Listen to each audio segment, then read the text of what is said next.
Bien, bueno, ¿cómo están? Buenas tardes.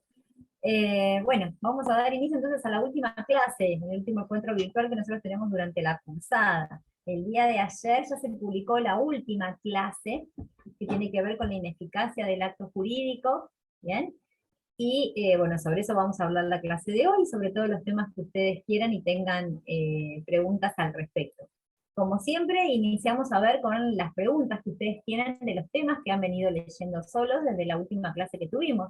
La última clase que nosotros tuvimos fue cuando empezamos a ver el tema de hecho y acto jurídico, ¿bien? Empezamos por los hechos, y nosotros la manejamos teniendo en cuenta este cuadro en el cual los clasificamos a los hechos jurídicos, ¿bien? En base a eso, luego nos detuvimos en el estudio de cada uno de los elementos de esta clasificación. Se profundizó en toda la teoría del acto voluntario, que tiene que ver con precisamente cuando nosotros hablamos de los hechos humanos voluntarios, hablamos de estos hechos que tienen discernimiento, o sea, los hechos o los actos sobrados con discernimiento, intención y libertad. Cómo definimos estos tres elementos, cuáles son las causas optativas de estos tres elementos, de manera que el acto pase a ser involuntario. ¿Sí? Después hablamos de lo que era el acto lícito, dentro de los actos lícitos, y bueno, los actos lícitos y los actos antijurídicos. Si bien los actos antijurídicos nosotros vemos conceptos generales, no nos detenemos en eso porque eso se ve el año que viene cuando ustedes vean obligaciones y todo lo que tiene que ver con la responsabilidad civil, ahí se profundiza todo lo que tiene que ver con los hechos antijurídicos dentro del ámbito del ámbito civil, bien, no el ámbito penal que corre por otro carril, pero dentro del ámbito civil es toda la teoría que tiene que ver de la responsabilidad civil. Es decir, cuando se comete un daño, ¿cómo se repara frente a ese daño? Nosotros hablamos en esa clase que la antijuridicidad, o digamos, el hecho antijurídico, es tal cuando existe un daño en materia civil. En materia civil no se, digamos, no es punible o no debo indemnizar la tentativa de dañar, no existe. Se indemniza un daño cierto que pueda probarse. ¿Bien? Y por otro lado hablamos de los actos lícitos, los hechos o actos humanos voluntarios lícitos, y ahí dividimos, ¿bien?, entre los hechos, los actos los simples actos lícitos, aquellos en los cuales no tengo la intención de producir consecuencias jurídicas, y luego tengo el acto jurídico en sí, que es aquel hecho humano voluntario lícito que tiene por fin principal producir consecuencias jurídicas, es decir, de hacer producir el nacimiento, la modificación o la extinción de una situación o una relación jurídica. Y las otras unidades que nos siguen a ellas, ahondamos precisamente en el estudio del acto jurídico, que es el modo o la manera que tiene la persona o todo sujeto de derecho de manejarse dentro del ámbito de lo jurídico. Cuando yo tengo la intención de entablar una relación jurídica, de modificar una situación jurídica, actúo a través de un acto jurídico, porque mi intención es lograr eso, ¿bien?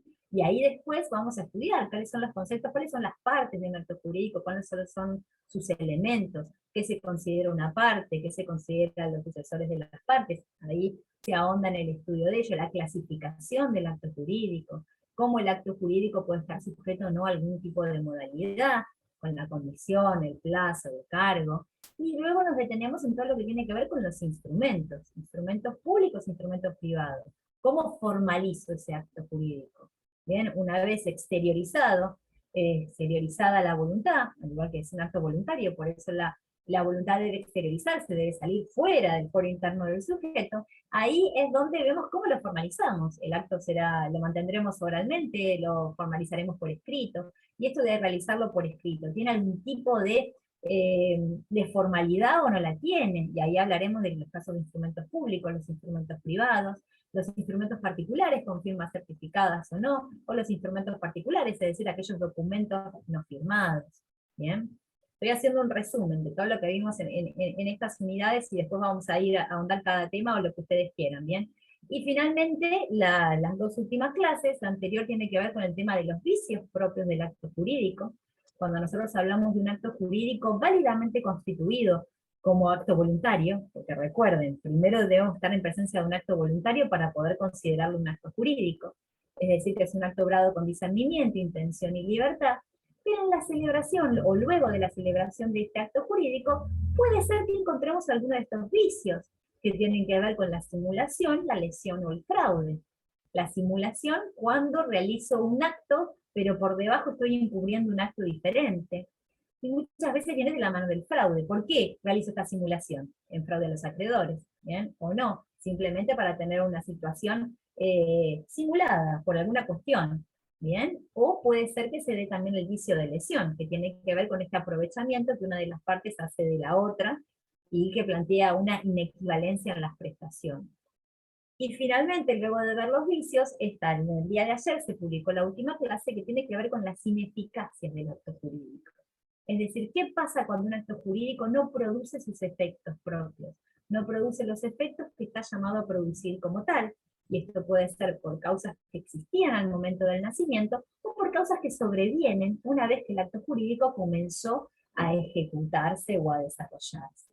¿Sí? Entonces, todos estos temas fueron los que se vieron en estas últimas 3 o 4 clases que fueron publicándose y en las cuales nosotros nos habíamos visto en el inicio, en la clasificación del hecho, pero después empezamos a ahondar en el acto jurídico en sí.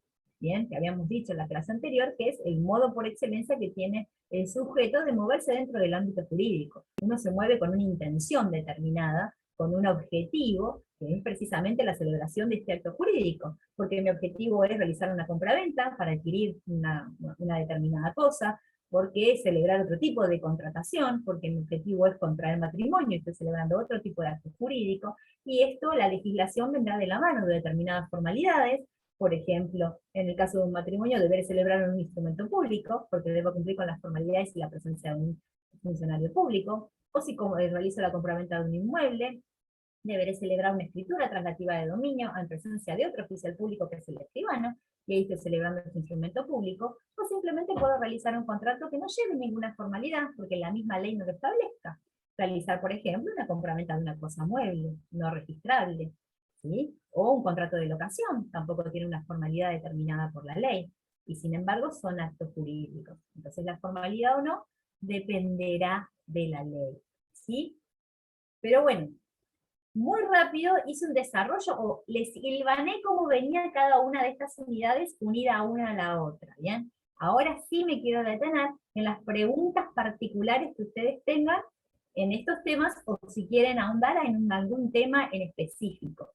Por eso se los dejo a ustedes en qué tema quieren ahondar, o si tienen alguna pregunta que quieren que hayan traído ya ustedes, que haya surgido de la lectura que han hecho del tema, y que necesiten resolver o contestar. Quien quiera hacer la pregunta puede habilitar el micrófono y no hay inconveniente.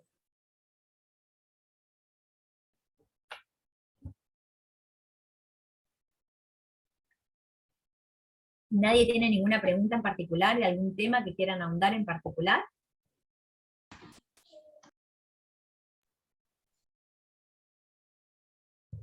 Profesora, seguramente más de alguno debe tener una pregunta, pero la mayoría venimos atrasados con la lectura, como en mi caso. Así que por mi parte, si tengo una pregunta, lo haré en el foro. Ahora mismo no. No Bueno, estoy en condición. ¿algún otro les gustaría que ahondemos en algún tema en particular? ¿O tratamos el último tema que tiene que ver con la ineficacia, que por ahí es un tema que a veces complica un poco más?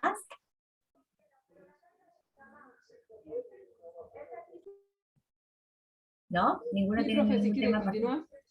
continuar. Gracias. El tema de las condiciones y el cargo, me pregunta acá Agustina, no le queda claro el tema de la condición y el cargo. Bueno, vamos a ese tema primero si quieren y después andamos en algún otro, o por ahí van surgiendo dudas. Cuando uno celebra un acto jurídico, generalmente el acto jurídico se dice que puede ser simple, es decir, que no tiene ninguna modalidad, o sujeto a determinadas modalidades. Es decir, que establecemos determinadas cualidades que el acto jurídico puede tener o no. Esto digamos, lo convienen las partes. Las partes ponemos de acuerdo en que esté sujeto a una modalidad o no. Y estas modalidades pueden ser 3.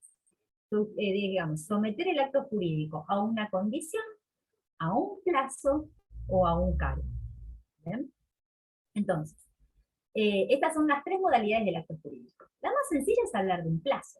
Someter una obligación a un plazo es determinar en qué momento esta obligación se cumple o se deja de cumplir, porque ahí vamos a ver las características del plazo. Pero el plazo tiene que ver con un hecho futuro cierto. Es decir, que inevitablemente e indefectiblemente el plazo va a ocurrir. puede ser que digamos que la obligación debe cumplirse el 20 de enero del 2022, y tengo un plazo cierto determinado, indefectiblemente se va a llegar en algún momento al 20 de enero de 2022, o puedo establecer que la obligación se va a cumplir a 3 años del día de la fecha. No tengo el día específico, pero sabemos cómo calcular los 3 años al día de la fecha. ¿Bien? Entonces, un plazo es determinar o establecer una obligación, someterla al cumplimiento de un hecho futuro cierto. ¿Cuál es ese hecho futuro y que efectivamente va a acaecer? Es que llegue un día determinado. 2 días, 3 días, 5 años o el día específico. ¿Bien? Entonces yo puedo decir, bueno, el alquiler se paga del 1 al 10 de cada mes. Es una obligación que está sujeta a plazo. ¿Bien? O debo entregar la mercadería el 5 de enero del 2022. Tengo un plazo cierto.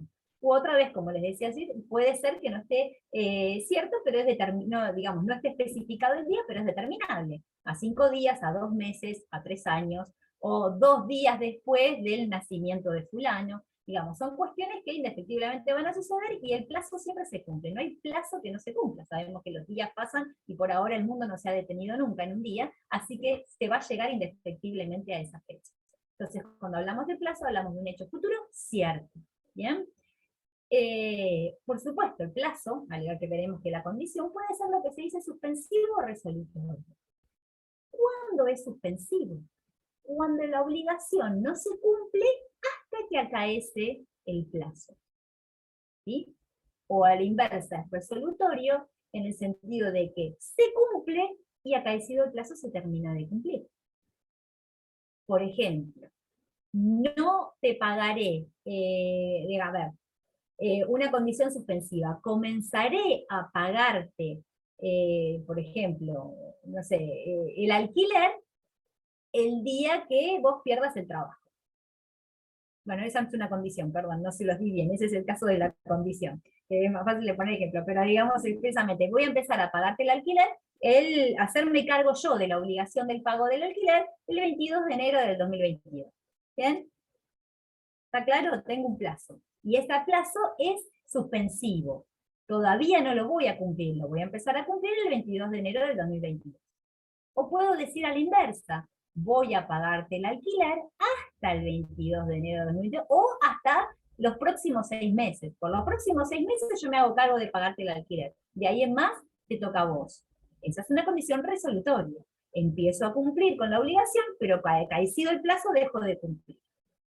El caso distinto es el plazo suspensivo. No cumplo hasta dentro de 6 meses. Dentro de 6 meses yo me voy a empezar a hacer cargo del pago del alquiler. ¿Bien? La diferencia entre un plazo suspensivo y un plazo resolutorio. Entonces, resumiendo, el plazo es someter el cumplimiento de la obligación o el nacimiento del acto jurídico o la extinción del acto jurídico a que el hecho futuro cierto ocurra, es decir, a que se cumpla el plazo, a que se llegue al día estipulado. A diferencia del plazo, la condición es un hecho futuro incierto.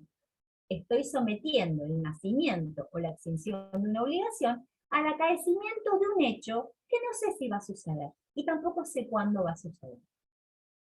La condición es un hecho futuro incierto. Entonces, si vamos al mismo ejemplo, sucede con la condición en el sentido de que voy a pagarte el alquiler hasta el día que te recibas de abogado. Es una condición otra vez. Resolutoria. Yo te voy a pagar el alquiler hasta el día que vos te recibas de abogado. ¿Sé cuándo te vas a recibir? No lo sé. ¿Sé si te vas a recibir? Tampoco lo sé. ¿Bien? Porque en el devenir de la carrera pueden suceder muchas cosas.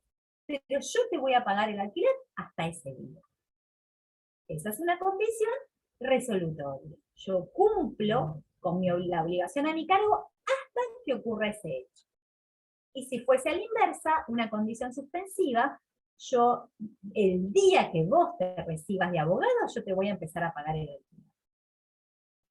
No sé si te vas a recibir, no sé cuándo te vas a recibir, pero en ese momento yo voy a empezar a cumplir la obligación. ¿Bien? A diferencia del plazo, la condición es incierta. No sé si va a pasar, y si puede ser que pase, no sé cuándo va a pasar. ¿Bien? Imagínense el caso, otra vez, de algo que sabemos que va a suceder. Una mujer que está embarazada, una mujer embarazada con un embarazo que viene bien, en principio el bebé en algún momento va a tener que nacer. No sabemos específicamente cuándo, a menos que tengamos pautado una cesárea, una mujer no sabe específicamente cuándo va a nacer el bebé. Bueno, el día que nazca el bebé, empezaré a pagarte los pañales, por ejemplo, te regalo los pañales, es una condición, ¿sí? Va a acaecer, pero no sé cuándo. Depende del tipo de hecho al cual se someta o se establezca como condición, si se sabe si va a suceder o no va a suceder.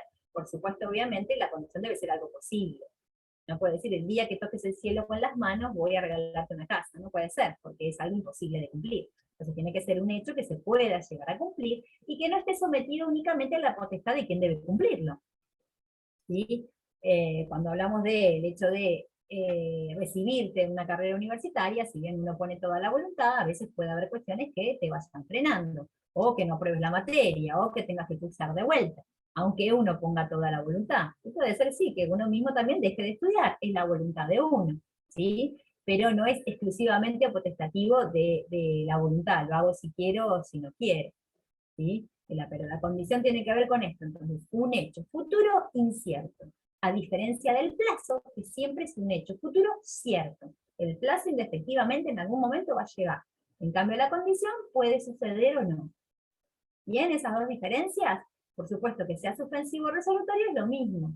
Que sea suspensivo, todavía no existe la obligación, digamos, no se debe cumplir la obligación hasta que acontezca el plazo o la condición, y en el caso de resolutorio comienzo a cumplir la obligación, y la obligación finaliza acaecido el plazo o cumplida la condición. Muy diferente es el caso del cargo. El cargo, que es otra, la tercera modalidad, el cargo tiene que ver con una obligación extra que se establece, pero que generalmente está presente en aquellos contratos, en aquellos actos jurídicos unilaterales. ¿Por qué? Porque aquella persona que recibe y no tiene ninguna obligación a su cargo, puede ser que quien le entrega algo le imponga este cargo. Sucede, por ejemplo, en el caso de la donación, o en el caso de un legado testamentario, aquella persona que ponga a disposición de última voluntad, lega una cosa a una persona, que es el mismo caso de la donación. La donación es un contrato entre vivos, el caso del legado es un testamento por una disposición de última voluntad.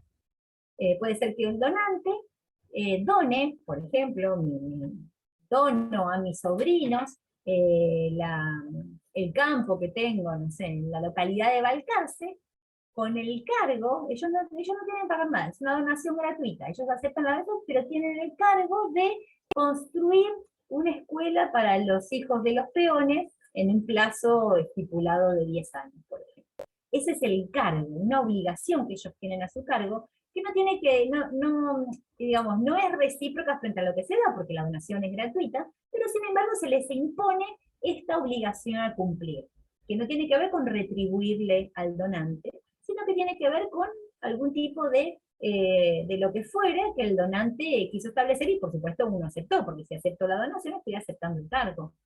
¿Bien?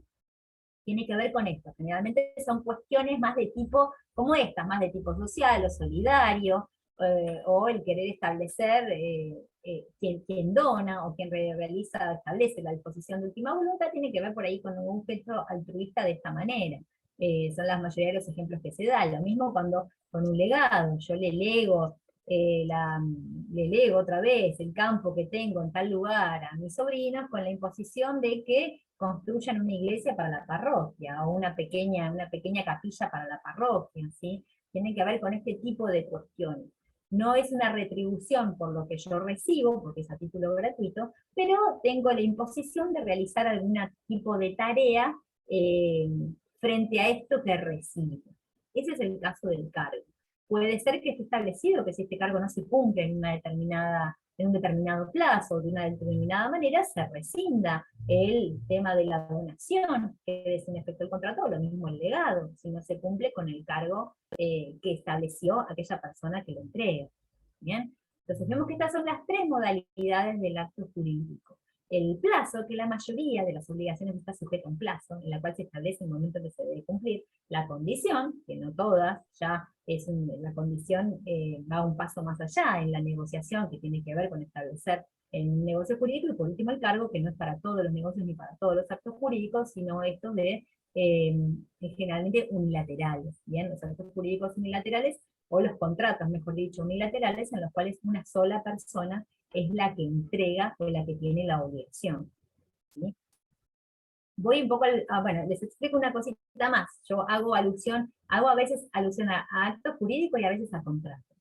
A veces lo tomamos como sinónimos, pero nosotros ya tenemos que entender que no todo acto jurídico es un contrato. ¿Sí? Hay actos jurídicos que no lo son. Por ejemplo, un acto jurídico, nosotros sabemos que los actos jurídicos en la clasificación pueden ser unilaterales y bilaterales, ¿verdad? Un acto jurídico unilateral es un testamento, en el cual una persona establece ciertas disposiciones que además es de última voluntad, se van a cumplir cuando esta persona haya fallecido. Eso es un acto jurídico unilateral. Y los actos jurídicos bilaterales son aquellos en los que intervienen dos o más personas.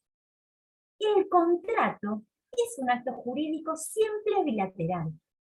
¿Sí? El contrato es un acto jurídico bilateral, a donde tenemos que dos o más personas se ponen de acuerdo, una declaración de voluntad común, que celebran y a la cual se someten y deben cumplir. Por eso el contrato es ley para las partes. Entonces el contrato como acto jurídico es siempre bilateral, cuando nosotros sabemos que hay actos jurídicos unilaterales. ¿Bien? Pero a su vez el contrato, que ya sabemos que como acto jurídico es bilateral, puede ser unilateral o bilateral, que aquí tiene que ver con las voluntades obligadas.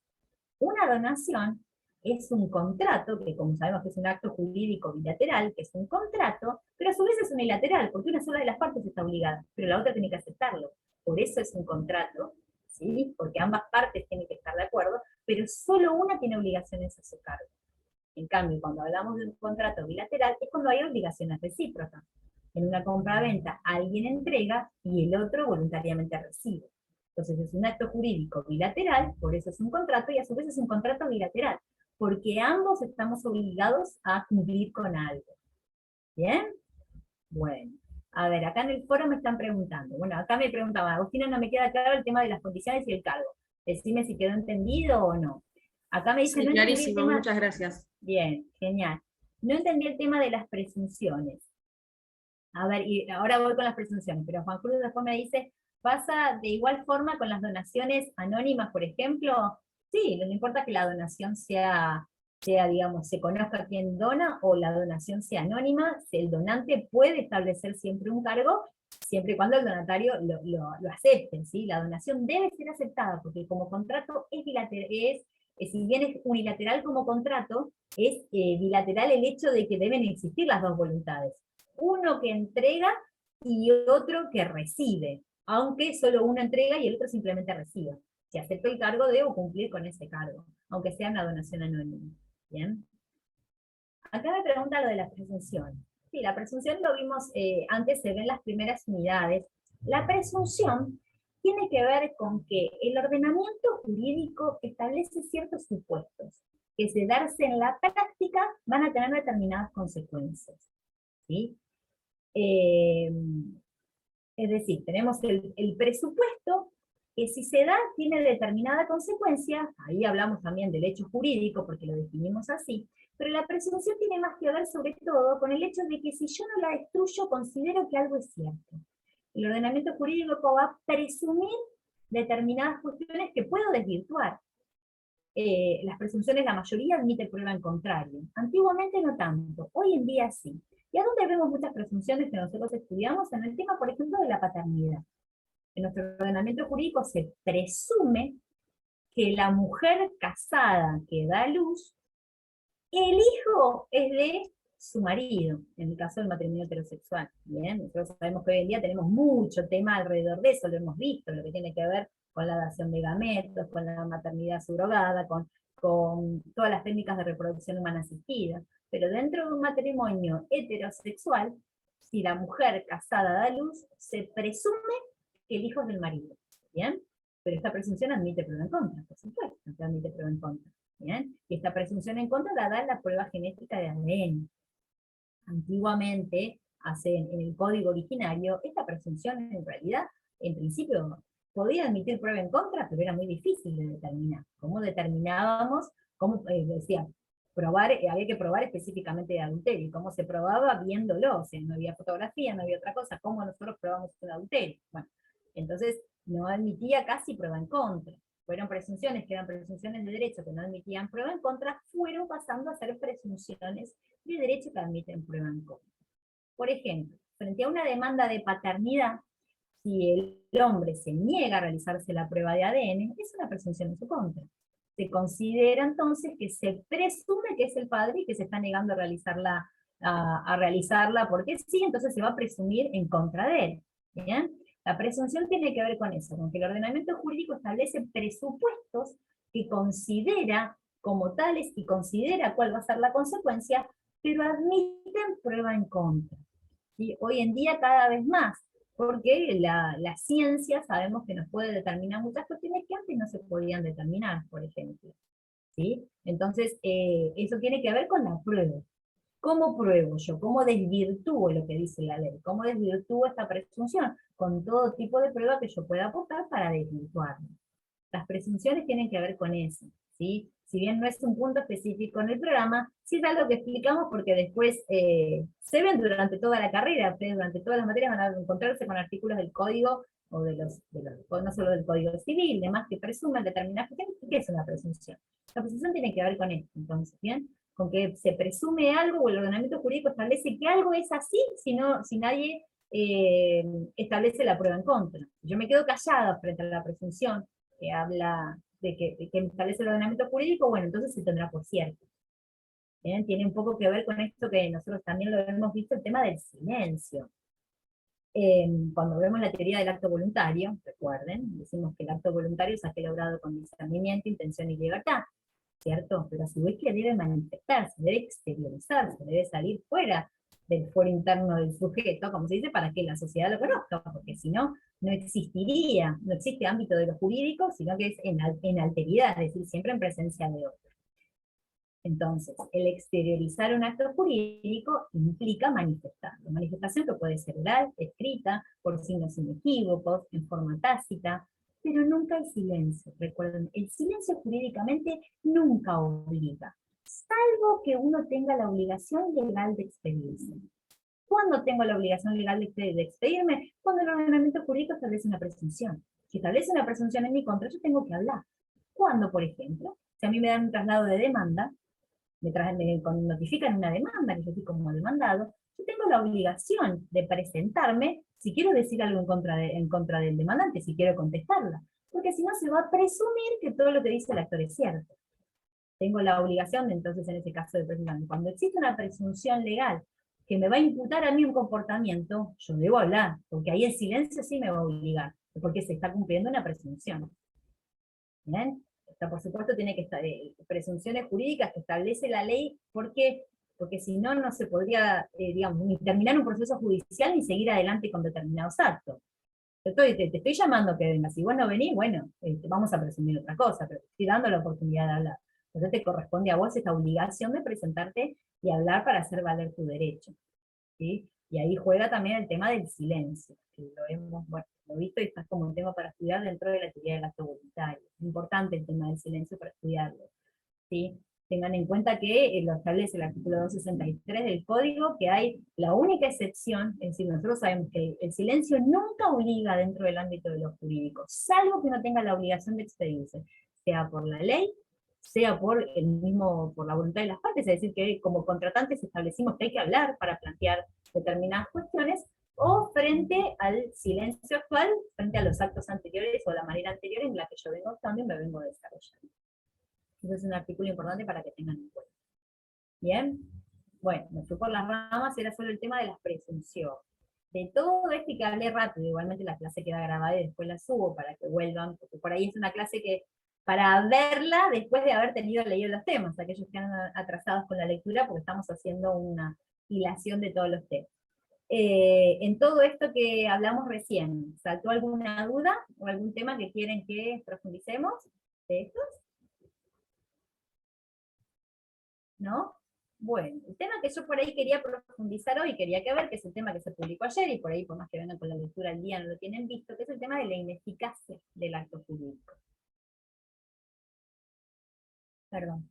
¿Qué sucede cuando celebramos un acto jurídico y sin embargo el acto jurídico no produce los efectos que está llamado a producir? ¿Por qué sucede esto?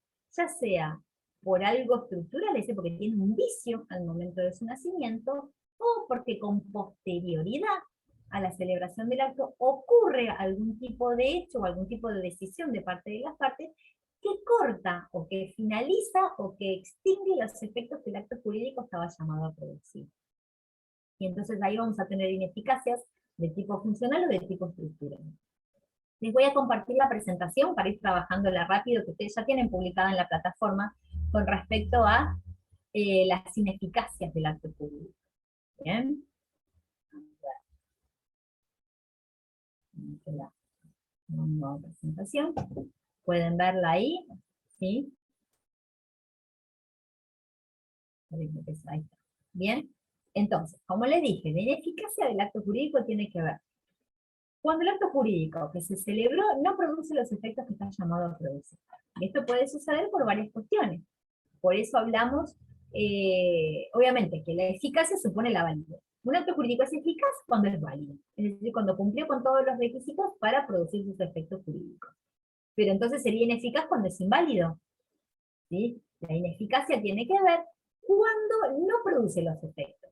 Puede ser porque es inválido, es decir, nulo, o puede ser porque por algún hecho sobreviniente deja de producir sus efectos.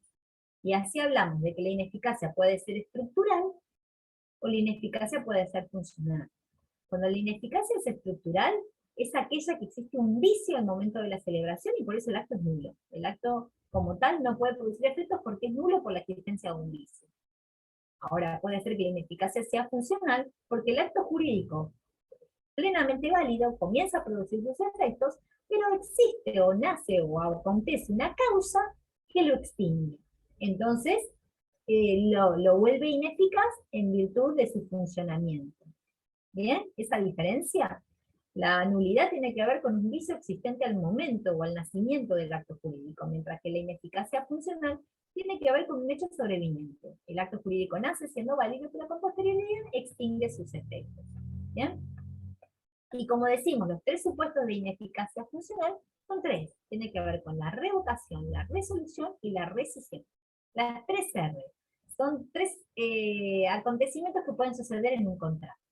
En un contrato, es decir, este acto jurídico bilateral, recuerden, donde nos ponemos de acuerdo sobre una declaración de voluntad común, puede ser que se revoque, que se resuelva o que se rescinde. Son estas tres cuestiones. Y vamos a ver las diferencias en las tres, que si bien parece que hablamos de lo mismo, no lo son. La resolución tiene que ver con el modo de resolver, o sea, un modo de ineficacia del negocio jurídico, del acto jurídico, que se da en razón de la producción de un hecho sobreviniente. Y lo vimos recién, al hablar de la condición resolutiva del plazo resolutivo. Es decir, la producción de un hecho sobreviniente. Acaecida la condición, se resuelve la obligación. El ejemplo que dábamos recién de la condición resolutoria. El día que te recibas de abogado, te dejo de pagar el alquiler. Esa es una resolución. Es un acto jurídico, un contrato plenamente válido que se viene cumpliendo, pero acaecido el hecho, que es un hecho sobreviniente, es decir, que con posterioridad se cumple al nacimiento de la obligación, se extingue el contrato. ¿Bien? Puede ser imputable a una de las partes o extraña la voluntad de una de las partes. ¿Sí? Extraña la voluntad de una de las partes porque puede ser, bueno, te pago el alquiler hasta tanto, bueno, mientras, no sé, tu mamá no me demande por daños y perjuicios o por alimentos, cuestiones así. Puede ser extraña la voluntad de las partes, lo dejamos librado al accionar de un tercero, o puede ser imputable a una de las partes, como es el caso de que el día que te recibas de abogado se resuelve el contrato. ¿Bien? La cuestión de la resolución, el efecto que tiene es extinguir retroactivamente los efectos. ¿Bien? Entonces vuelve para atrás todo lo que sucedió o aconteció respecto de este acto jurídico. No significa que haya, depende del tipo de contrato, no significa que haya que devolverse las prestaciones, porque eso va a estar establecido en el propio contrato, ¿bien? O en la ley, en algún caso que lo prevé. Bien claro el tema de la resolución. La resolución no es ni más ni menos que la condición resolutoria o el plazo resolutorio del que hablamos recién. ¿Sí? Bien. Bueno, la resolución además puede ser automática o facultativa, son distintas cuestiones o distintos supuestos de la resolución. Y dijimos que el efecto es retroactivo al día de la celebración del acto. ¿Bien? Ahora, vamos a la revocación. La revocación es una causal que se da en los actos, en los actos generalmente unilaterales. La ley autoriza al autor de la manifestación de voluntad de los actos unilaterales o a una de las partes en los actos bilaterales a retrotraer o a retraer su voluntad dejando sin efecto hacia el futuro la relación jurídica. Tiene que ver, por ejemplo, con la revocación de una donación o con la revocación de un testamento. Son estos actos unilaterales de los que hablábamos. Puede ser que se revoque una donación por una causal de indignidad, por ejemplo. Yo le doné la casa a mi sobrino, y mi sobrino de golpe intentó matarme, por ejemplo. Es un supuesto, atentar contra la vida del donante, es un supuesto de revocación. ¿Sí? Intentó matarme para terminar de quedarse con todos mis bienes, pues sabía que era mi heredero, aparte. ¿Sí? Entonces la revocación tiene que ver con esto. Lo mismo con revocar un testamento. Ustedes saben que el testador, hasta el momento que muera, tiene la facultad de poder revocar el testamento que ya realizó y realizar uno nuevo. Nadie puede impedírselo.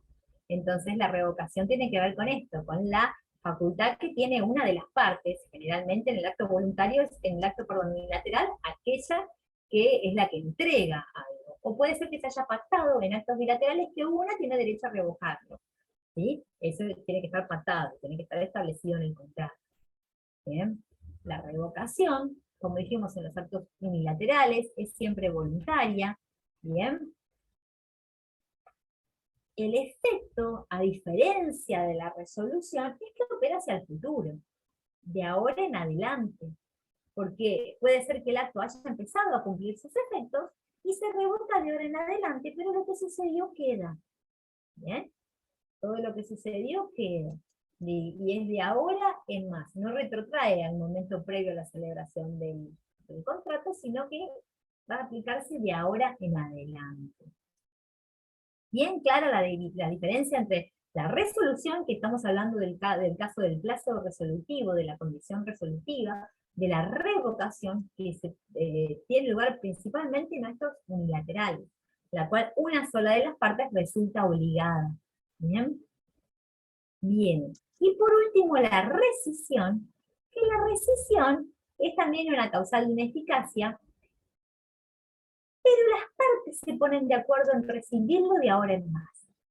El ejemplo típico de la rescisión es el contrato de alquiler. Yo puedo rescindir el contrato de alquiler en cualquier momento. Tanto el inquilino como el locador, por supuesto, con un aviso previo y con alguna multa, alguna penalidad. ¿Bien? El inquilino, si lo hace antes de los 6 meses, tiene una penalidad, lo puede hacer sin penalidad después de los 6 meses, dando el aviso o el preaviso necesario. Entonces, en la rescisión es de acuerdo entre ambas partes. Si bien la otra puede no estar de acuerdo, pero digamos, yo le manifiesto mi decisión de rescindir, y bueno, tiene que aceptar esa decisión. ¿Sí? Aunque no puede obligarme a continuar cumpliendo con el contrato si yo no quiero. Pero la rescisión entonces es de acuerdo entre ambas partes. Bien. Puede ser obviamente bilateral y unilateral, en el sentido de que yo lo decide solo uno o lo decidimos de común acuerdo. Pero la otra parte debe aceptarlo. Bien. Es Entonces, decir, que la otra parte no se puede oponer. y no, si yo quiero rescindir el contrato de locación y me quiero ir, por más que el locador quiere que yo me quede, si yo quiero ir, me voy, llega un momento que me voy. Me podrá recibir la llave voluntariamente, o se la tendré que dejar, me querrá reclamar daños y perjuicios, podrá tomar la actitud que quiera, pero si yo quiero rescindirlo, puedo rescindir, no me puede obligar a continuar en esta contratación. ¿Bien? Por supuesto, dependerá del tipo de contrato y cuestiones. Por ejemplo, o sea, tiene que ver con el tipo de contratación, y tengamos en cuenta que estamos dentro del ámbito del derecho civil, en el sentido de que las partes se presumen iguales. ¿Qué sucede, por ejemplo, rescindir un contrato tipo de consumo, por ejemplo, de medicina prepaga? ¿Podría la obra social o la prepaga rescindirme el contrato a mí y decir no te quiero más a vos como afiliado? En principio no, pero bueno, ahí nos regimos por la ley de defensa del consumidor. Yo como afiliado podría rescindirlo, por supuesto. Lo doy de baja y me voy a otra prepaga. pero no podría la obra social como proveedor de bienes y servicios, porque pues, es un servicio público, es otra cuestión, y entra dentro de la ley de defensa del consumidor. Pero ahora, siendo dos personas de derecho privado, que nos regimos por el Código Civil, cualquiera de las dos podría rescindirlo. ¿Bien? Ahora, quiere rescindir el locador, y yo soy inquilino, bueno, yo me puedo negar a irme, me va a tener que desalojar, puedo hacerle un poco más de lío, que yo que soy inquilino agarro mis cosas y me voy, ¿bien? En cambio yo me quiero quedar, y bueno, va a terminar desalojándome porque no me quiero ir, pero bueno, pero igualmente tiene la facultad de poder rescindirlo, abonando por supuesto, las penalidades que establece el contrato, las penalidades que establece la ley, y en su caso el aviso, sobre todo el preaviso que es necesario a los fines de no dejar a la otra parte sin vivienda o sin el pago del cobro del alquiler. ¿Bien? Pero rige para el futuro, y a partir del momento lo que sucedió ya sucedió, el contrato que se cumplió perfecto, de ahora en más se extingue la obligación y desaparece como tal. ¿Bien? Entonces el efecto es para el futuro. A ver, acá me preguntan, ¿en el caso de contratos con el Estado también se presumen iguales? No, nunca. Los contratos con el Estado precisamente nunca se presumen iguales, y por eso se rigen por un derecho distinto, que es el derecho administrativo. Cuando el Estado actúa como persona de derecho público, se rige por el derecho administrativo. Si actúa como persona del derecho privado, sí, se puede regir por el Código Civil, pero habrá que depender de qué tipo de contrato hablamos. ¿Sí?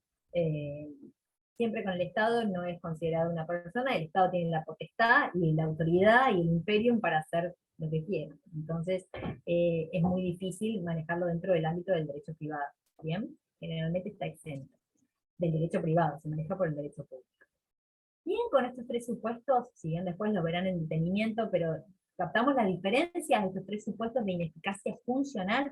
Son contratos, actos jurídicos plenamente válidos que empiezan a surtir efectos, y que ya sea por decisión de una de las partes o de ambas, o por el acaecimiento de una condición o de un plazo, finalizan y se extinguen.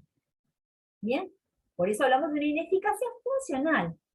Es ineficaz, comienza siendo eficaz, pero deja de producir sus efectos en virtud de su funcionamiento o al momento de producir efectos. Ahora, vamos a ir a los supuestos de, bueno, la inoponibilidad no es un supuesto de ineficacia, pero nosotros ya hemos hablado también de inopolibilidad un poquito cuando vimos la acción de fraude en los vicios, y cuando vimos la bolilla también de patrimonio, cuando hablamos de las acciones que los acreedores podrían imponer podrían entablar frente al deudor y el fraude del deudor. La inoponibilidad significa que un acto jurídico es plenamente válido entre las partes, pero no se opone a una persona. A una persona determinada se considera como que ese acto jurídico no fue celebrado. Ese es el supuesto de inoponibilidad. ¿Bien? Respecto de determinados terceros, ese acto jurídico se va a considerar como no realizado, aunque sea plenamente válido entre las partes. Por eso hablamos con el tema del fraude. Ustedes saben que el fraude, como vicio del acto jurídico, es aquel en el cual el deudor sustrae bienes de su patrimonio para que los acreedores no tengan de dónde cobrarse. Puede hacerlo celebrando un acto jurídico plenamente válido, o puede hacerlo a través de un acto simulado. En el sentido de que le dono la casa a mis hijos para que salga de mi patrimonio porque yo estoy endeudado. ¿Bien? O puede ser que no, que efectivamente no la done, pero la venda, la malvenda, ¿bien? O la venda simuladamente también, pero para sacarla de mi patrimonio, mis acreedores no me puedan cobrar. Esto es una acción en fraude a los acreedores, ¿bien? Es un vicio del acto jurídico. ¿Qué sucede con este acto jurídico que yo realizo? La donación es válida, plenamente válida, porque esa donación no tiene nada ilícito, nada fuera de lugar. Pero si hay un acreedor de fecha previa a esta donación, puede solicitar o plantear esta acción revocatoria o pauliana, que se la llama, con el objeto de que este acto para él sea inoponible. Para él, esta donación se considere como no realizada, y el inmueble continúe estando en patrimonio del deudor a los efectos de poder cobrar su crédito. Siempre y cuando el acreedor sea de fecha anterior, obviamente, y con un crédito exigible, expedito y líquido, ¿bien? Es decir, un crédito que se sepa cuánto se debe y que sea previo a la realización de la donación. Si es con posterioridad a la donación, la persona contrató con el deudor sin saber que había bienes en su patrimonio, o sin que estaba este inmueble por lo menos, ¿bien? Entonces, lo que solicita esta acción es la inoponibilidad frente a este acreedor. aunque el acto sea plenamente válido entre partes y frente a otros terceros. Este es el supuesto de inoponibilidad, que no es un supuesto en realidad de ineficacia, sino que tiene que ver con otra cuestión, con que a una persona se considerará que el acto no fue realizado. Después habrá que ver, llegado el proceso judicial, de qué manera se cobra esto, porque si el acto está verdaderamente celebrado y pero en la casa sigue sin estar. Entonces, bueno, pero esto después se compensa y se maneja dentro del ámbito judicial al respecto de eso. ¿Bien? Bueno, eso es el supuesto de inoponibilidad. Y por último, van a ver ustedes en los libros que se habla mucho de la teoría de la inexistencia. La inexistencia no tiene que ver en realidad con la ineficacia, sino realmente con un acto que no existe. ¿Cuándo no existe? Cuando no reúne los requisitos esenciales. Nosotros sabemos que un acto jurídico debe tener los tres requisitos esenciales, al igual que la relación jurídica, que es el sujeto, el objeto y la causa. Si alguno de estos tres elementos no existe, el acto no existe como tal. Desde el punto de vista que si el sujeto realiza un acto involuntario, no llegamos nunca a hablar de un acto jurídico. Entonces, como tal, hablamos de un acto inexistente. ¿Sí? Es una teoría que se maneja, en realidad no está contemplada por el Código Civil, no es una teoría que se va a encontrar dentro del Código Civil, pero muchas veces lo utilizan y la aplican los jueces para decretar como nulos o ineficaces actos jurídicos, cuando por ahí no pueden detectar expresamente el vicio, pero sí tenemos determinadas cuestiones, bueno, es ya complicado, pero determinadas cuestiones en las cuales cómo las resolvemos si no llegamos a considerarlo como tal o como directamente acto jurídico. En realidad se quiere hacer parecer un acto jurídico, o uno intima a cumplir un determinado acto jurídico, que en realidad le falta alguno de sus elementos esenciales, entonces como tal se considera que no existe, no hay acto jurídico acá, si no se cumplió con los elementos esenciales. ¿Bien? Y de esa manera se inhibe el cumplimiento de este acto jurídico. Pero son supuestos muy particulares y muy escasos. Y como le digo, no es una teoría que esté regulada por el Código Civil, entonces como tal, no nos arrojemos tanto aunque los libros la van a tener como tal. ¿Bien? Bueno, y por último sí, quiero llegar a las nulidades en sí, que es el supuesto por antonomasia, digamos, que más se da en materia de ineficacia del acto jurídico. A ver, a diferencia de las ineficacias funcionales, la nulidad es una ineficacia estructural. ¿Por qué? Porque parte de la misma estructura del acto jurídico. ¿Y qué es lo que pasa? Tenemos uno de los elementos, estos elementos esenciales que decíamos, que a veces son declarados inexistentes, en este caso existen, pero tienen un vicio. Por eso la nulidad se dice que es la sanción legal que priva a un acto jurídico de sus efectos propios o normales por adolecer de defectos originarios, orgánicos, esenciales o congénitos, que existen al momento de su nacimiento. Desde el momento mismo que el acto jurídico nace, el acto jurídico nace viciado. Es el caso, por ejemplo, de un acto jurídico celebrado por un menor de edad, que no tiene la aptitud ni la capacidad para realizar. El acto jurídico celebrado por un incapaz de ejercicio es un acto nulo desde el inicio, porque la persona no tenía capacidad, entonces no tenemos un vicio en uno de los elementos esenciales que es el sujeto. ¿Cuál es el vicio? Falta de capacidad. Ese acto nace siendo nulo, ese acto nace siendo ineficaz. Lo que pasa es que necesitará de la declaración del juez que diga que es ineficaz. ¿Sí? Pero aunque nace siendo ineficaz, el juez deberá declararlo tal. ¿Por qué? Porque una vez nosotros lo celebramos, y la contraparte va a intentar cumplirlo, o que lo cumpla, mejor dicho, va a querer compelerme a que lo cumpla. Y cuando yo no lo cumplo y requiere el cumplimiento judicial, ahí el juez le declarará el nulo del acto.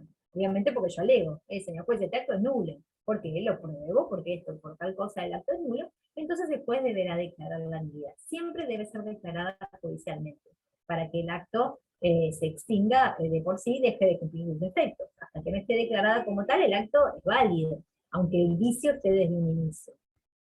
¿Sí? ¿Está claro esto? Siempre debe ser declarada judicialmente. ¿Qué caracteres tiene la nulidad? Que es una sanción, es decir, que el ordenamiento jurídico me está sancionando por no haber cumplido con los requisitos que debo cumplir en celebrar un acto jurídico. Es de carácter legal, es decir, que la ley debe determinarla, aunque no esté específicamente establecida cada supuesto de nulidad. ¿Bien? Las nulidades son genéricas, pero deben cumplirse. Aniquila los efectos propios del acto y son defectos originarios que están desde el principio. ¿Bien? Bueno, obviamente la nulidad puede ser invocada por vía de acción o de excepción, es decir, que yo puedo iniciar un juicio de nulidad de acto jurídico, o frente al reclamo de que cumpla un acto jurídico, puedo oponer la excepción de nulidad. ¿Bien? ¿Eso claro? Bien. Bueno. No, bueno, el Código Civil, acá hacemos una diferenciación, porque lo tienen bien expreso de cómo era en el código anterior y cómo era en el código hoy en día. Vamos a cómo lo contiene el código hoy en día, que es lo que nos interesa, por lo menos para la clase, ¿bien? Y también para el examen, no se les va a pedir lo anterior, pero era una simple comparación. Hoy en día el código nos diferencia entre nulidad absoluta y nulidad relativa. Y después tenemos nulidad total y nulidad parcial. Pero lo importante es esta clasificación, entre nulidades absolutas y nulidades relativas. La nulidad absoluta se dice que el defecto es esencial y permanente, y es un defecto sustancial porque afecta al interés general. Ahora volvemos. Y la nulidad relativa es menos severa porque el acto padece de un vicio que no es absolutamente sustancial, y no es perdurable, y no afecta al interés general. Entonces, la sanción, si bien el ordenamiento jurídico sanciona y anula el acto, no es tan severo y podría el acto convertirse en válido. A ver si recuerdan, no sé si con lo poco que decimos hasta acá, ¿con qué instituto podemos asimilar la nulidad absoluta y relativa? No asimilar, sino comprender y diferenciar entre una nulidad absoluta y una nulidad relativa con un tema que vimos nosotros ya en profundidad en la materia.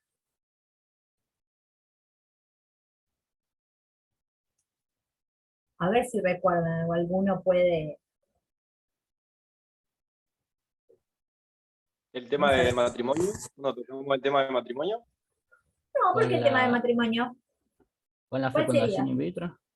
Tampoco, la fecundación in vitro, no. ¿A dónde hay un acto jurídico? Ahí el acto jurídico que se celebra ahí es entre la persona que contrata con el médico el tratamiento. Por amenaza, no, por amenaza tampoco. La amenaza sería un vicio, digamos, del acto voluntario cuando hablamos de la libertad. Es decir, que a mí me obliguen a celebrar o no celebrar un acto jurídico porque me amenazan de sufrir un mal grave o inminente.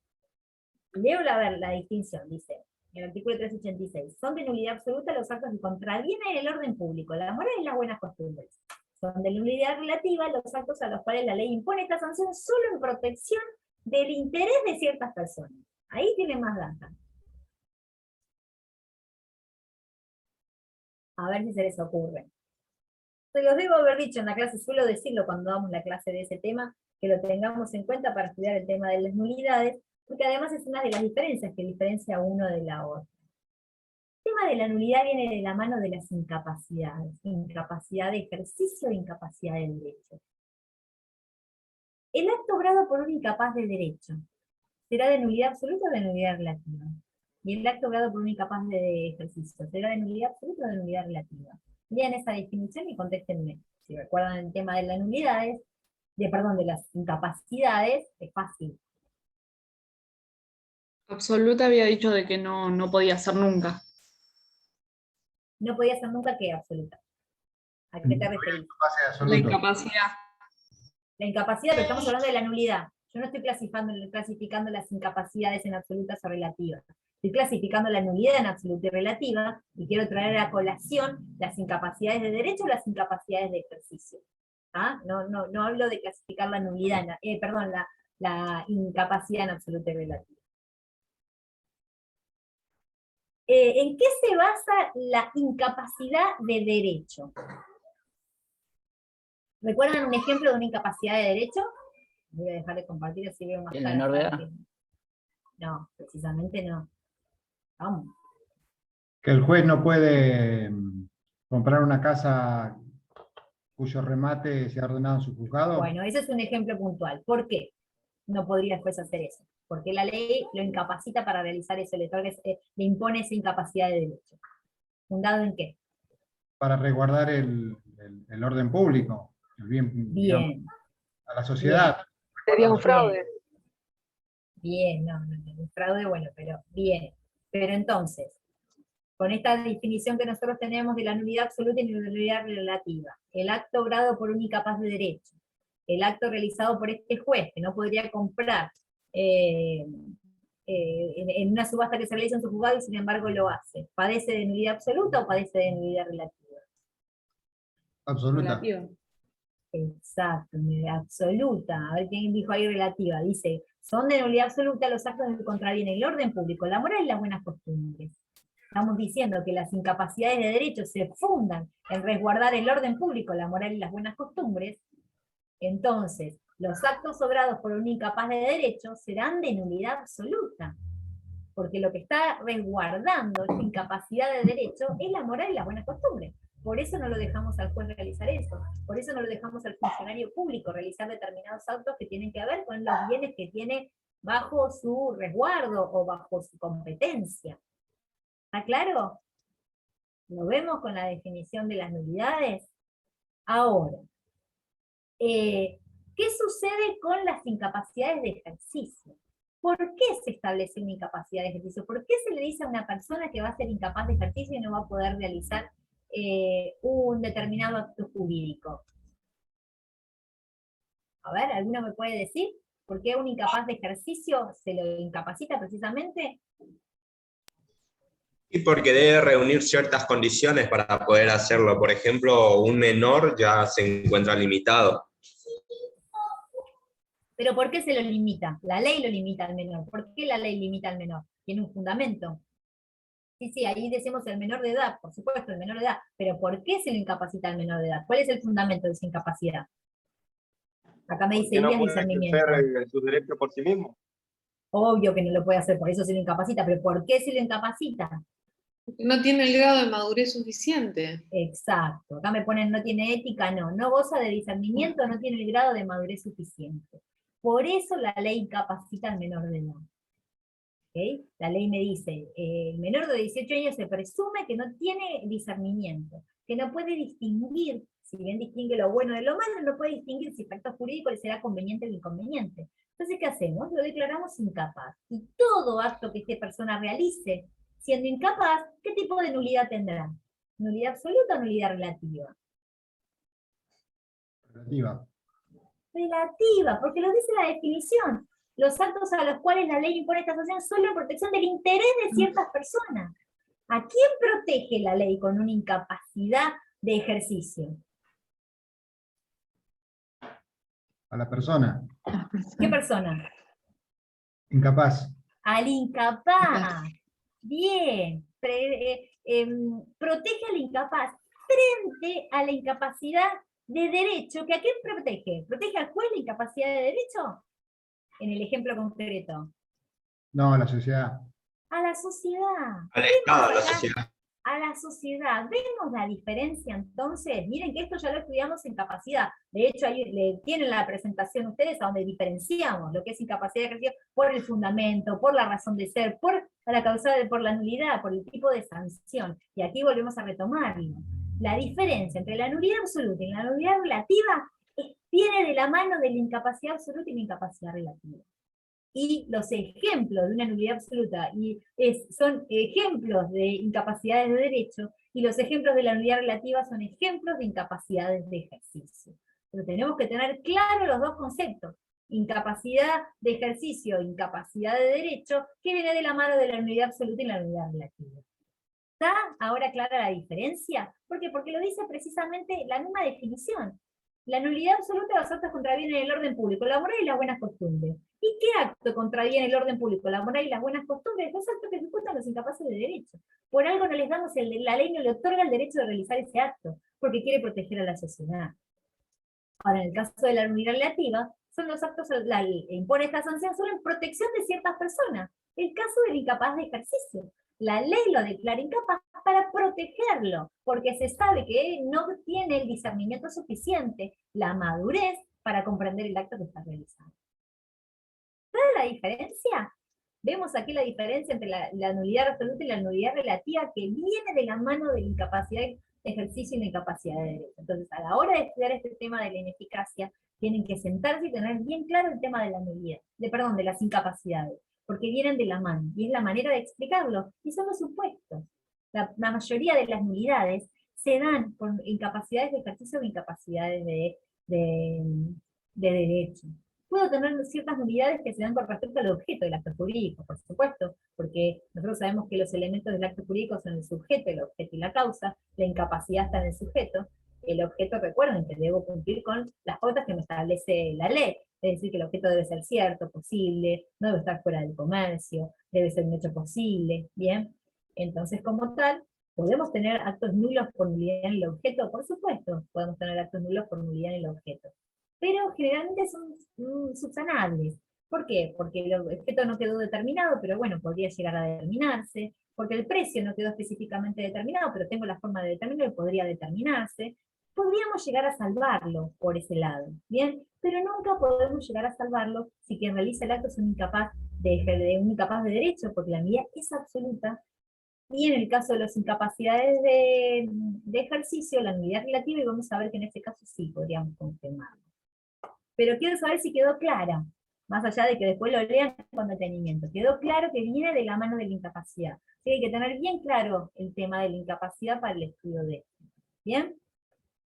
Pero entonces, dada esta definición, la diferencia está en la potencialidad destructora del vicio, y cuál es el bien jurídico que lesiona y restringe. En el caso, la potencialidad destructora es la nulidad absoluta es completamente destructora. El acto jurídico se destruye por completo y nunca puede ser válido. En cambio, en la nulidad relativa, el acto va a poder pasar a ser válido. ¿Bien? Ahora veremos el supuesto. ¿Cuál es el bien jurídico que lesiona o que restringe en el caso de la nulidad absoluta? Porque se está lesionando el orden público. Entonces, que está lesionando el orden público, la moral y las buenas costumbres, y lo que implica eso para la sociedad, por eso es tan estricta la nulidad. En cambio, cuando estoy hablando de un incapaz de ejercicio, se está lesionando a una persona particular, se hiere a una persona particular, entonces esta persona particular puede llegar a, digamos, como es una persona sola, se puede llegar a salvar este vicio que el acto tiene. ¿Bien? Bueno, después lo define el Código Civil. El hecho de la nulidad absoluta y la diferencia fundamental es que no es susceptible de confirmación. La confirmación es el acto jurídico por el cual un acto nulo puede pasar a ser válido. ¿Sí? Es la celebración de un nuevo acto jurídico que consiste en confirmar el acto jurídico nulo y en el cual el acto jurídico pasa a ser válido. Eso tiene lugar solo en la nulidad relativa, no en la nulidad absoluta. La acción de nulidad absoluta no es susceptible de confirmación. Por eso, el acto que padece de la nulidad absoluta, que es el acto obrado por un incapaz de ejercicio, nunca puede ser válido, porque va en contra del orden público, la moral y las buenas costumbres.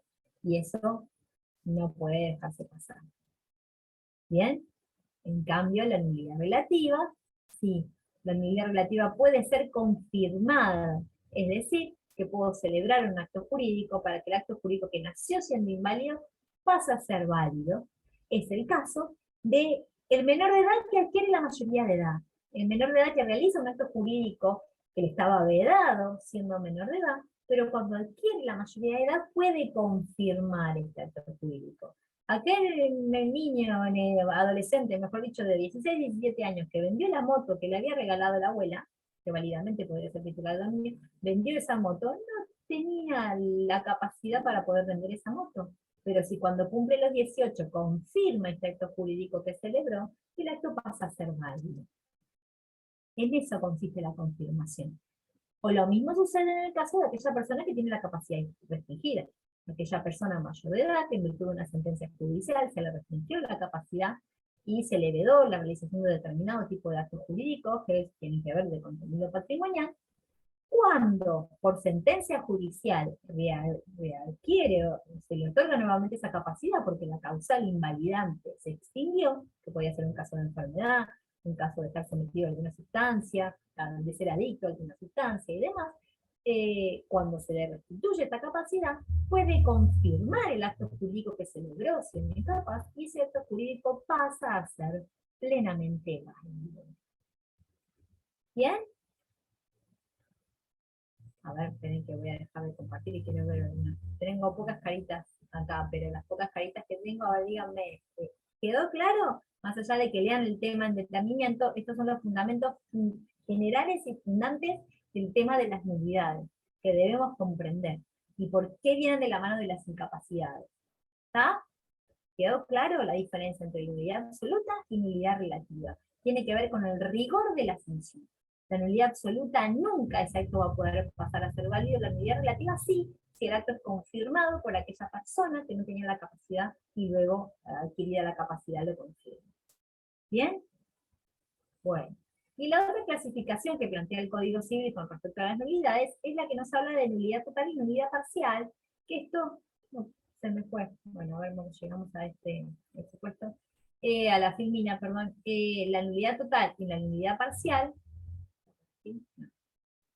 En la cual tiene que ver con qué es lo que está aniquilando del acto jurídico la nulidad. La nulidad total es aquella que afecta a la totalidad del acto jurídico, mientras que la nulidad parcial solamente aquí. La nulidad parcial solamente afecta parte del acto jurídico. Afecta, por ejemplo, solo una cláusula. Puede ser que se anule una cláusula del contrato y continúe vigente el resto del contrato, y puede ser que no, en ese caso sería una nulidad parcial, o puede ser que la nulidad afecte a la totalidad del contrato y como tal cae el acto jurídico completo. ¿Bien? Bueno. ¿Qué efectos tiene la nulidad?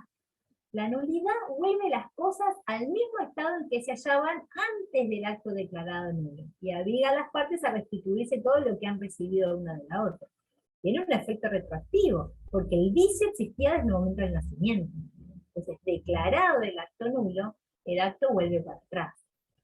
¿Qué sucede? No todo acto nulo es declarado judicialmente, porque la nulidad debe ser alegada por alguna de las partes, y puede ser que las partes mismas no la aleguen esta nulidad. Imagínense el caso del acto realizado por un menor de edad, ¿bien?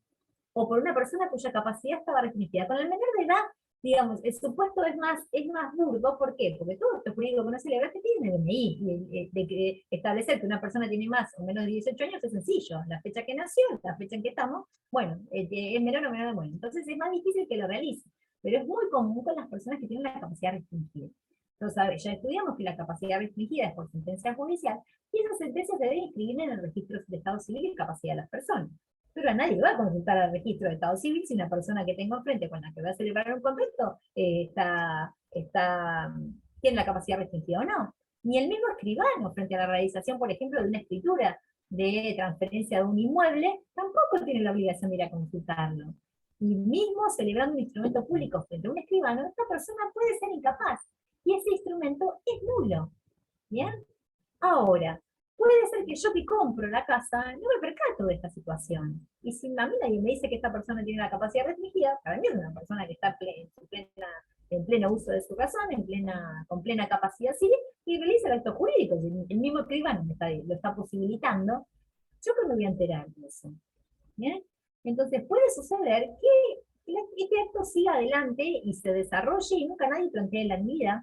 O puede ser que sí, que aparezcan, por ejemplo, el hijo de quien celebró el contrato y dice, no, pará, esto es nulo, esta compraventa es nula, mi padre no la podía realizar porque tenía la capacidad restringida. Y ahí es cuando este acto se anula. Bien, y habrá que ver qué sucede con la otra parte. Si la otra parte era de buena fe, es decir, que no sabía que esto sucedía, o no era de buena fe, y simplemente también se aprovechó. ¿Bien? Habrá que ver qué pasa con terceros que adquirieron derechos con respecto a estas cosas. ¿Bien? Entonces, los efectos de la nulidad se plantean desde ese punto de vista, ¿sí?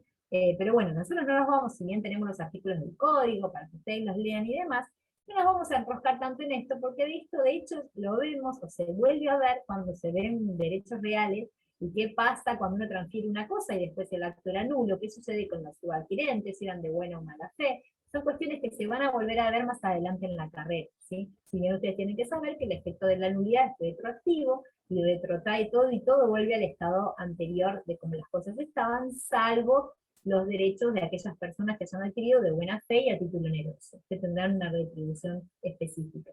Pero no es el momento para que se enrosquen con esto, y con conocer cuál es el efecto, ¿sí?, de la declaración de nulidad del acto jurídico.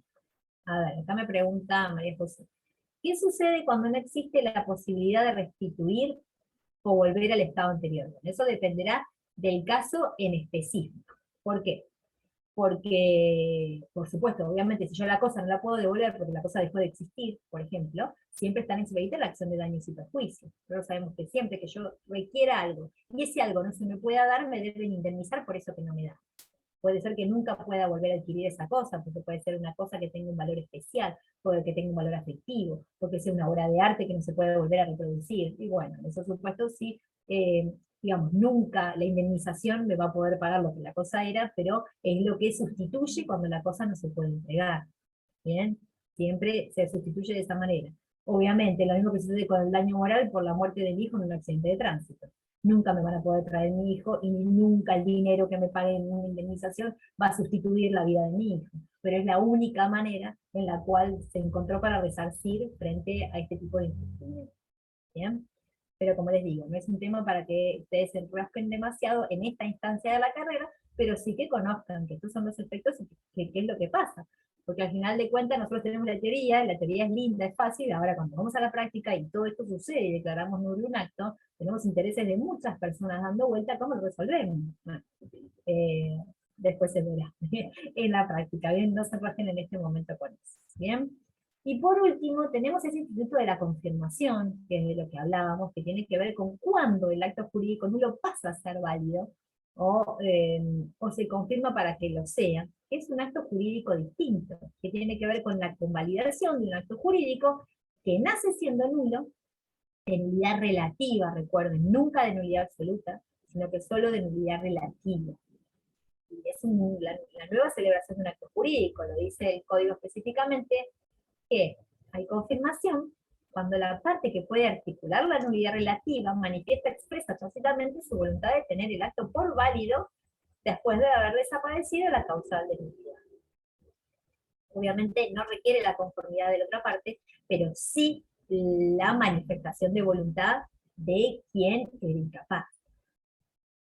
¿Qué sucede con la nulidad con respecto a la incapacidad? La incapacidad de ejercicio, esa nulidad solo puede articular del incapaz. No puede mi cocontratante decir, ah, no, pero este acto que celebramos es válido porque vos sos incapaz. No, porque a esa parte no la afecta.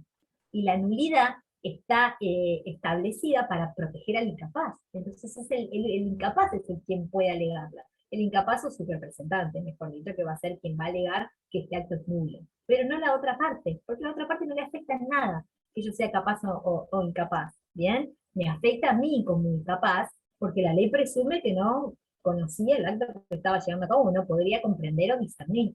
¿Bien? Entonces soy yo quien debo articularla y puedo articularla.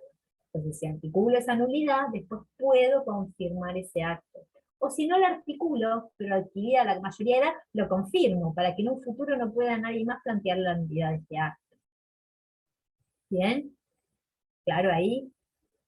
Bien. Los efectos de la nulidad tienen efecto retroactivo. El acto entreguido finalmente nulo tiene efecto retroactivo a la fecha en que se celebró, y la confirmación de disposición de última voluntad opera desde la muerte del causante. Entonces, si se celebra entre vivos, es decir, ambas personas que están vivas, tiene efecto retroactivo al momento en que el acto se celebró. Y puede ser que se confirme por un acto de última voluntad, que en un testamento se establezca que determinado acto jurídico que se celebró, siendo incapaz, o encontrándose, o siendo nulo por una incapacidad relativa, sea confirmado, pero esto opera recién a partir de la muerte del causante. Todo lo que está en una disposición de última voluntad opera siempre luego de la muerte del causante, no con anterioridad. ¿Bien? Bien, hasta ahí entonces. Bien. Esto es lo que es importante que nosotros conozcamos, sobre todo con el tema de las ineficacias del acto jurídico. Después, por supuesto, el tema no es sencillo cuando uno va a la práctica y a cada caso en particular, porque cómo desinteresamos a todos estos terceros que tienen derechos en virtud de un acto anulado, cuando las cosas tienen que volver al estado anterior, cuando el acto no es confirmado. Pero bueno, no es en esta instancia de la carrera que ustedes tienen que enroscarse con eso. Sí conocer cuáles son las causales de ineficacia, siempre vienen de la mano de las incapacidades de ejercicio de derechos, así que tienen que tener eso claro, y para estudiar, aunque sea esta segunda parte, tienen que volver a ver eso, con los conceptos y las definiciones, y saber que una viene de la mano de la otra, y conocer los efectos de estas ineficacias estructurales como es la nulidad. Bien, hasta aquí, ¿alguna pregunta?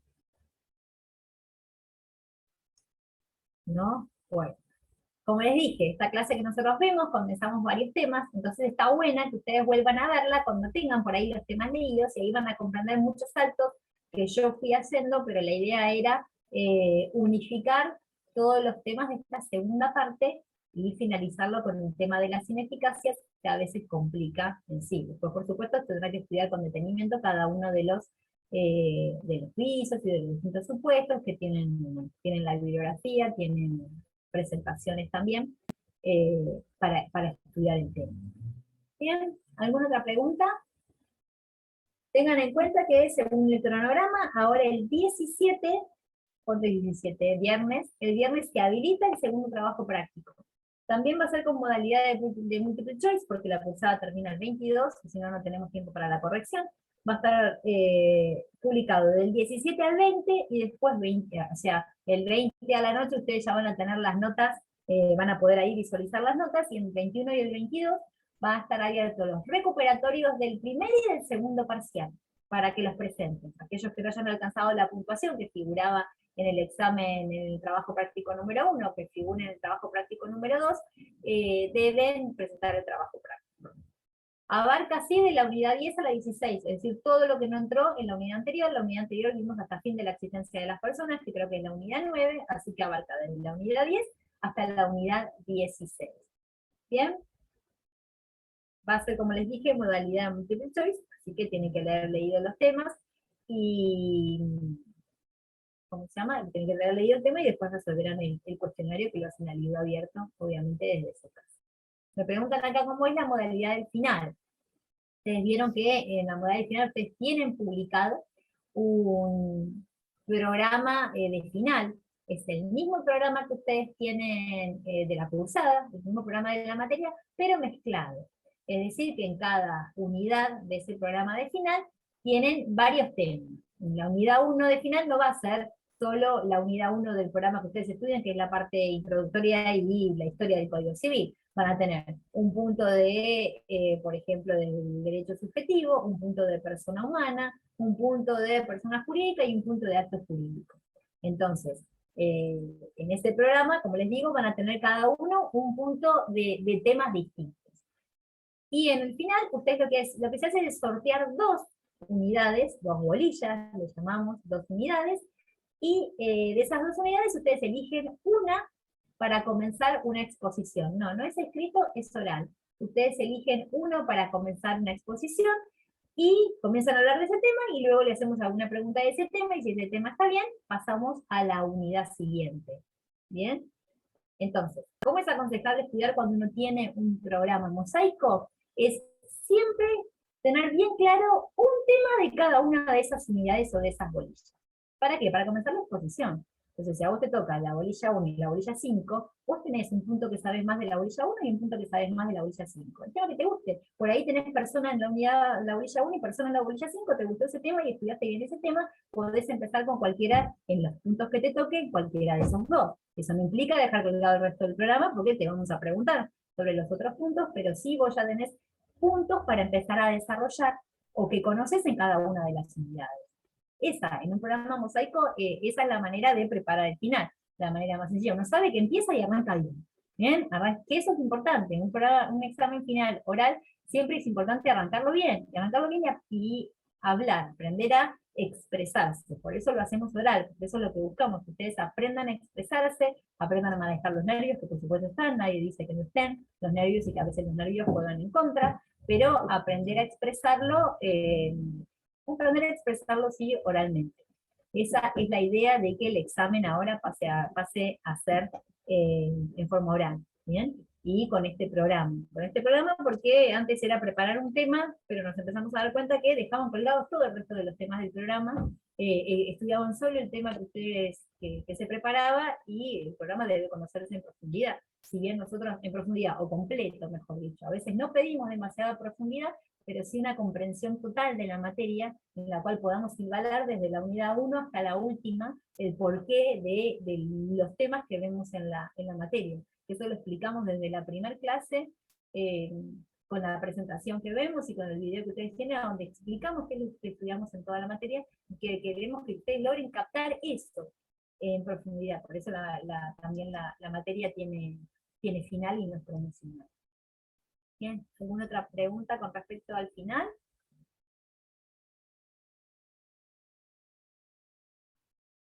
¿No? Yo ¿Alguna quiero otra pregunta? preguntar no sobre el final, sino sobre el parcial. ¿Va a tener un tiempo limitado? Sí, por lo general tienen un tiempo, 50 minutos, 40 minutos, sí. Sí, porque si no son preguntas multiple choice y a libro abierto y hay que ponerle límite, digamos. Bien, así que sí, siempre tiene un tiempo. O sea, una vez que ustedes lo abren, tienen que dedicarse ese tiempo a resolverlo. Por eso la idea es que ustedes tienen que tener todas las clases leídas, un poco leído el material, y después sentarse y uno sabe a dónde tener que ir a buscar la respuesta que no recuerda. Bien. A ver, Sí, me pregunta acá, ¿desarrollado? Sí, está y respondido. por ahí, sí, por ahí 30 bien. minutos, entre que, aunque sea libro abierto, parece como que la cantidad de No, 30 preguntas... minutos no, como que- generalmente son 50 minutos. Sí, Ok, pero a ver, bien, ¿está? gracias. A ver, me dice acá, desarrollados los dos temas en el final, luego se siguen con preguntas del resto del programa. No, se desarrolla un solo tema, que es el que vos elegiste de la unidad que querés empezar a hablar.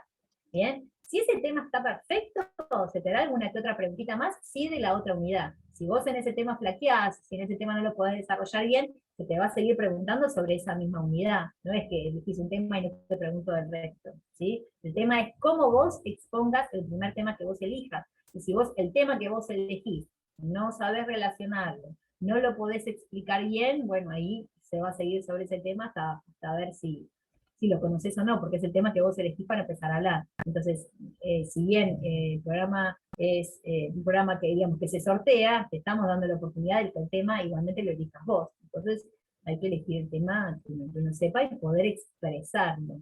¿Bien? Bien. Practiquen, a veces no practican delante del espejo hablar. Uno tiene que, cuando uno no tiene por ahí eso, porque uno está acostumbrado a dar clase, hace años que uno da clase y uno habla y habla, pero no es sencillo para ti que no está acostumbrado. Hay que practicarlo, entonces practiquen, den el tema enfrente del espejo, escúchense. Eso es importante para aprender a sacarse los nervios al hablar. ¿Sí? Bien, ¿alguna otra pregunta? ¿Algún otro tema que no se haya quedado claro? Profe, yo le mandé una pregunta por el foro.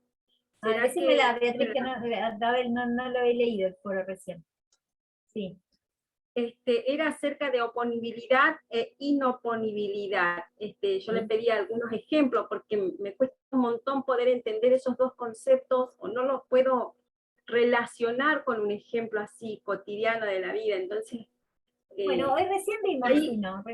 Recién vimos uno con respecto a la acción de fraude y a los acreedores. Es el supuesto específico que nosotros estudiamos en la materia de la inoponibilidad. Significa que entre partes el acto jurídico que se celebra es válido y produce sus efectos, pero hay una persona aparte para la cual este acto jurídico se considera no realizado. Eso es inoponible. Significa que este acto jurídico que se realiza frente a un acreedor es inoponible. Para él no se opone, es decir, que para él ese acto no existe, ese acto no se realizó.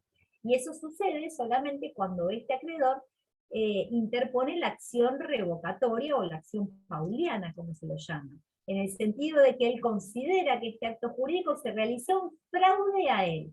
¿Por qué? Porque se hizo para sustraer la cosa del patrimonio del deudor, de manera de que él no pueda cobrarse de eso. Esa casa que el deudor tenía, sobre la cual yo la iba a embargar, ¿qué hizo? Se la donó a su hijo, y entonces ya no está más a nombre de él. Entonces, ¿yo qué embargo? ¿Qué puedo cobrar? Entonces, si yo como acreedor reúno ciertas condiciones, que es lo que me establece específicamente el Código Civil con respecto a la acción de fraude, puedo interponer esta acción, y para mí ese acto es inoponible. Ese acto es como si no se hubiese celebrado. Eso es la inoponibilidad.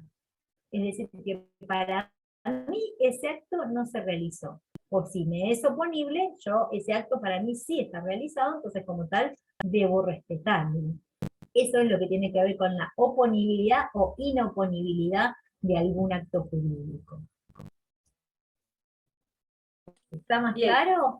Sí, sí, A ver. sí, ahora un poco mejor. Que si hay Es oponible, entonces cuando te avisan, o sea, si te avisan, no te avisan, no que te avisan. Nadie tiene por qué avisarte del acto jurídico que yo realizo. Oponible es que si el acto jurídico se realiza, yo me la tengo que bancar, el acto jurídico se realizó. Y como tal, también a mí como tercero, eso es algo ajeno a mí, pero que se realizó y pasó. Y bueno, pasó. Yo no puedo hacer nada al respecto. Inoponible es cuando esto que hicieron, para mí es como si no se hubiese realizado. Porque tengo algún derecho por lo cual puedo considerar que eso no se realizó. Y para mí las cosas están como antes. perfecto, ahí quedó más claro. Muchas gracias. Ahí, dale, genial, bien. Bueno, ¿alguna otra pregunta?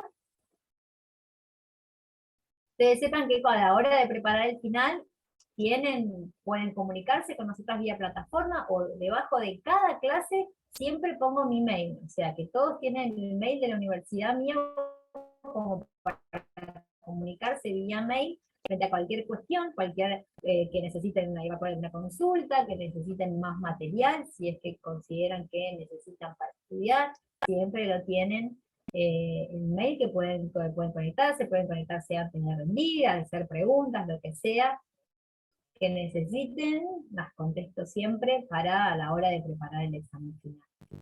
Bien, bueno, ¿no hay ninguna otra consulta entonces?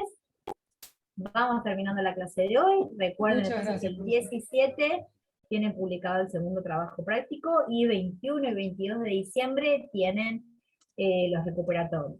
Las notas las voy a estar presentando para la otra semana, después de la Navidad. Esa semana sí o sí hay que presentarlas, así que seguro que para fin de esa semana van a tener ya subidas las notas, y las voy a presentar también las presentamos a la coordinación para que les carguen a la materia si la tienen regularizada. Bien. Bueno, entonces seguimos en contacto y bueno, felices fiestas, disfruten el verano y nos vemos en el final. Espero verlo a todos pronto en el final. Bien. No dejen pasar mucho tiempo para rendir, porque después se hace cada vez más difícil. Se van olvidando cada vez más las cosas. Bien, bueno. Muchas Vale, gracias. gracias, profesora. Sí, por eso, Chicos. profe, es que por ahí no pudimos Sí. leer mucho, porque justo estamos con los finales ahora del primer cuatrimestre, Sí. entonces se juntó todo. Así que, No hay ningún problema. Esta clase va a quedar Gracias. grabada, así que después pueden volver a verla cuando tengan el material leído y van a comprender muchas cosas que por ahí hoy les quedaron un poco colgadas. Pero con el material leído van a ver que van a poder hilvanar todo lo que vimos hoy. ¿Bien? Bueno, nos vemos entonces, chicos. Suerte, felicidades a todos. Hasta Gracias. luego. Buenas noches igualmente. Hasta luego. Hasta luego. Gracias. Buenas noches.